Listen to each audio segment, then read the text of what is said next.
Hello everyone, welcome to my Rigor Mortis and Embalming project for my thanatochemistry course.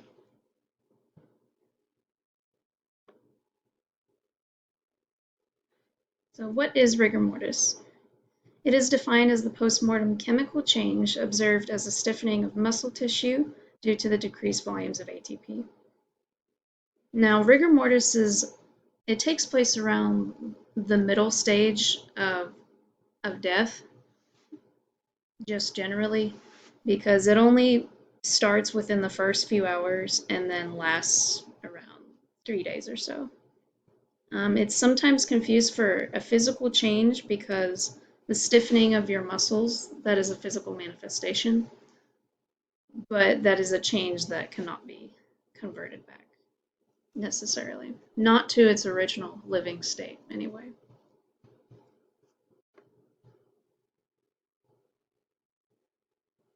Now, your muscles move using ATP production. First, what happens is there's a cross bridge formation where a myosin head attaches to an actin filament and ADP, which is adenosine diphosphate, and an inorganic phosphate. So right here, they bind to each other, forming cross bridges. What causes the movement? The inorganic phosphate is lost, and that causes myosin to bind very strongly to the actin, and it slides along the actin filament, kind of. Right here, where they kind of rotate towards the center. And then you have the locked phase, which is where rigor mortis kind of takes place. It's where you're kind of stuck in that position because after the body dies, it can't produce that ATP anymore. Now, when you're in the locked phase, when your muscles are in the locked phase, your ADP is lost and your myosin binds very strongly to the actin. And the postmortem, this is the phase where the muscle is stiff during rigor mortis, and it just stays stuck like that for several hours to a few days. Now when you're alive and it unlocks again and it hits that unlock phase, your ATP binds to myosin and the myosin disengages from the actin, and then the process starts over and begins again as ATP, and then it's hydrolyzed to ADP and the inorganic phosphate. And that's what controls your muscle movement. Now, just like how there are different stages of death, rigor mortis being right in the middle, you have different stages of rigor mortis. The first stage is your absent stage. Your muscles they're still receiving oxygen, so they're fairly soft and still slightly flexible. Then you have the minimal stage where your muscles are first beginning to stiffen, and the facial muscles are always usually the first to start. And then it slowly transfers to the rest of your body. Then you have moderate, where the body is no longer flexible anymore. Then advanced, where most of the muscles are not able to bend whatsoever. And you have complete, where all of the muscles are hardened completely. And then past, when the complete rigor mortis stage is fully done, and then you start moving on to livor mortis and then decomposition after. But for the sake of this topic, I won't go into too much detail with those stages. Now, most problems that arise from rigor mortis for embalmers are your feature settings, your body positioning, and your arterial injection process. Because since your muscles are so stiff, you kind of have to massage them quite a bit, and it helps relieve the rigor mortis just a little bit. It's not going to completely alleviate it, but it does help, and it makes your fluid distribution a little bit better. Resolutions to relieving rigor mortis: massage, massage, massage. It's not the ultimate resolution, but again, it helps a lot. It'll help. You want to do this beforehand before you even start. because it just helps relax the muscles somewhat, at least to a softer, more flexible state, so that you can disperse that arterial fluid or whatever your preference is.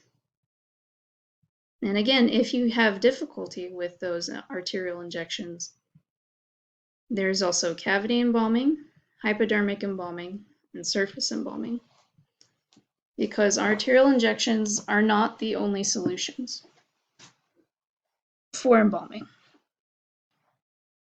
Let's see here. Get my book ready.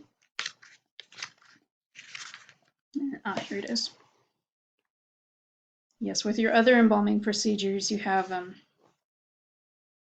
cavity embalming is the direct treatment of the contents of the 3 body cavities, your thoracic, abdominal, and pelvic, as well as the lumina of the hollow viscera. And your cavity embalming is applied in 2 phases: aspiration of the cavity contents and injection of an undiluted cavity fluid. Both aspiration and injection are accomplished by an instrument called a trocar, and cavity embalming routinely follows arterial embalming. Hypodermic embalming is the subcuticular injection of of embalming chemicals directly into the tissues using a hypodermic syringe and needle for smaller areas, or hypovalve trocar for larger areas. Hypodermic embalming is considered a supplemental embalming procedure. And then you have surface embalming, which is the preservation of tissues by direct contact. Preservative chemicals are applied to a cotton compress or inlay that makes contact with the tissues, or the chemical is applied directly to the skin surface. Surface embalming is considered a supplemental embalming procedure. So again, if you are having trouble with the arterial injections, those are also solutions to it. Now, rigor mortis, again, it doesn't last super long. The first 8 hours, the body begins to harden, but it's still somewhat movable. After your next 4 hours, they become fully stiff, very hard to move. And then over the course of a whole day, your muscles will stay completely solid and stiff. And then after that, 24 to 36 hours, your stiffness disperses and your muscles become flexible again. But during that time frame, if you ever have to embalm, just think about those different techniques you can use, and that should help quite a bit. Applying these techniques into embalming. How does that help us? Well, things you need to make sure of for any embalming case. Always express your due diligence, always be honest with everybody. Don't ever hide anything from the families you serve. If a mistake does happen, you just want to be able to give that full disclosure. I promise you, it is a lot easier than trying to hide something. And hopefully, you will have your license fully covered, and just cover your butt so that nothing serious happens, because the last thing you want is a very bad lawsuit.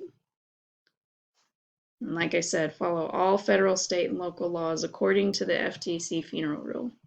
Just be completely honest. Stay loyal to your families. And always, always, always express that due diligence. And here are my references. So I hope you guys enjoyed that short video. See you next time.